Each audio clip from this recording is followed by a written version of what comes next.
There are also downed trees with these wind gusts. Leah Mallory is in Greece where there's some damage. Leah, what are you seeing?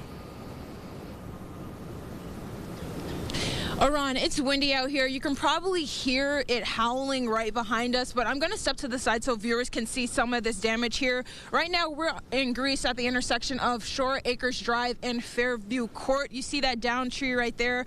An official told me that there is no structural damage, so nobody has been hurt, no houses have been damaged or anything like that, but the road is covered with those tree branches. I was told that the town is showing up to disconnect power. I'm unsure if that means they're disconnecting power from some of the houses here or anything like that, but they said they are waiting for RG&E to come in to remove the tree. They don't know how long that could take.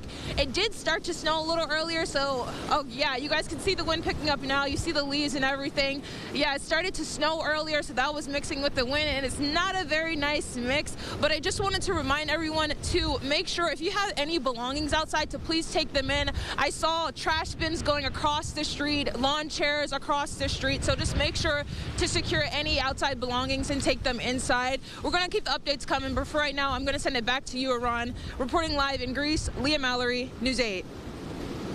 Thank you, Leah. Stay safe out there. Now, to keep up to date with the current power outages and weather, you can follow our severe weather coverage all day on the Rochester First streaming app.